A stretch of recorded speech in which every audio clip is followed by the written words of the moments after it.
Budidaya ikan lele makin kesini makin modern. Padahal definisi budidaya menurut orang tua di zaman dulu, budidaya ikan ya di kolam tanah. Kalau nggak punya kolam tanah, ya nggak bisa budidaya ikan. Definisi tersebut akhirnya terpatahkan dengan adanya budidaya ikan di kolam terpal dan bisa dilakukan di pekarangan, di samping ataupun di belakang rumah. Cukup dengan kolam terpal ukuran 2 kali 3 meter, kita sudah bisa budidaya ikan. Dulu jenis ikan yang bisa dibudidayakan di kolam terpal hanya ikan lele. Seiring berjalannya waktu, ikan jenis lain juga bisa dibudidayakan di kolam terpal, seperti ikan nila, ikan patin, dan ikan gurame. Budidaya ikan lele di kolam terpal sudah menjadi primadona bagi masyarakat Indonesia. Bahkan makin ke sini budidaya ikan lele makin modern dan canggih dengan adanya berbagai sistem dan teknik, seperti sistem bioflok, sistem ras, sistem kocor, dan sistem konvensional. Pertanyaannya, apa itu sistem konvensional? Dan apa bedanya sistem konvensional dengan sistem bioflok, sistem ras, dan sistem kocor? Dan seberapa besar manfaat dari adanya sistem ini? Tonton video ini sampai selesai agar kalian paham dan tidak gagal paham. Jika dirasa video ini bermanfaat, silahkan bagikan sebanyak yang kalian mau. Budidaya ikan lele secara konvensional adalah budidaya ikan lele non-sistem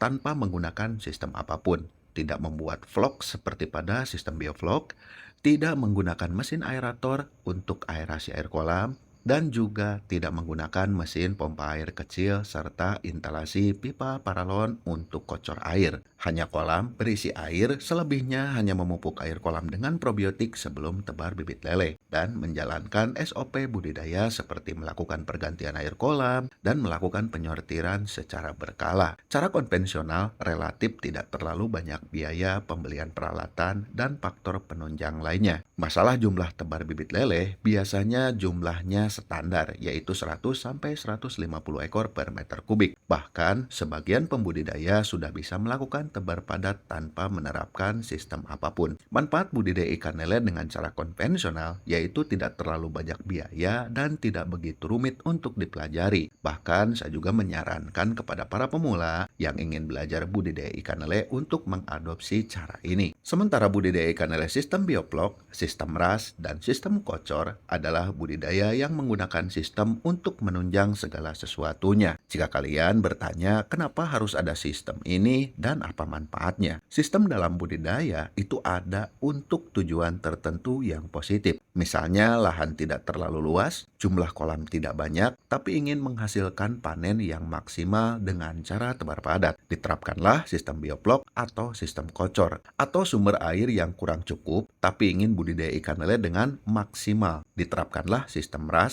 atau air bekas budidaya diproses sedemikian rupa dan bisa digunakan kembali untuk budidaya. Budidaya ikan lele dengan menerapkan sistem-sistem ini tentu harus memiliki cukup modal, karena yang digunakan bukan hanya kolam dan air saja, melainkan banyak penunjang lainnya, seperti sistem bioflok. Untuk membuat vlog itu dibutuhkan probiotik dan bahan-bahan lainnya, dan membutuhkan mesin aerator untuk aerasi air kolam, dan listrik yang tentunya memerlukan biaya. Begitupun untuk sistem ras dan sistem kocor, juga memerlukan instalasi pipa paralon dan pompa air kecil dan listrik, serta bak kontrol dan filter yang tentunya memerlukan biaya tambahan. Jika hasil panen dari tebar padat ini berhasil, tentunya akan menutup semua biaya operasional. Tapi jika di tengah jalan ada kendala, tidak menutup kemungkinan hasil panen tidak sesuai dengan ekspektasi. Untuk menerapkan sistem ini tidaklah mudah, perlu pengkajian yang teliti dan cukup lama waktunya untuk menguasai sistem ini. Semua cara dan sistem dalam budidaya ikan lele itu sah-sah saja. Mau budidaya ikan lele dengan cara konvensional ataupun menerapkan sistem, pilihan ada di tangan kalian. Yang namanya pemula dan sedang belajar, ada kesalahan dan kegagalan itu wajar. Yang penting niat kalian itu untuk belajar dan mengkaji sampai bisa dan menguasai teknik dan caranya. Namun ada pesan dari saya untuk kalian semua, jika kalian mau mengkaji dan menerapkan suatu sistem dalam budidaya ikan lele itu sah-sah saja dan silahkan saja. Akan tetapi, jika kalian sudah mencoba berkali-kali tapi tetap masih gagal dan tak kunjung menemukan alur, segera move on dan sadar, karena tidak semua sistem budidaya itu cocok diterapkan di semua tempat. Sebelum kalian jemu dan menilai ternyata budidaya ikan lele itu merugikan, alangkah baiknya kalian mencoba budidaya ikan lele dengan cara konvensional. Walaupun hasilnya tidak banyak, tapi bisa berjalan dengan kontinu dan lancar, itu lebih baik daripada kalian memaksakan diri menerapkan sistem, tapi yang dikorbankan itu modal kalian sendiri. Semoga bermanfaat dan terima kasih.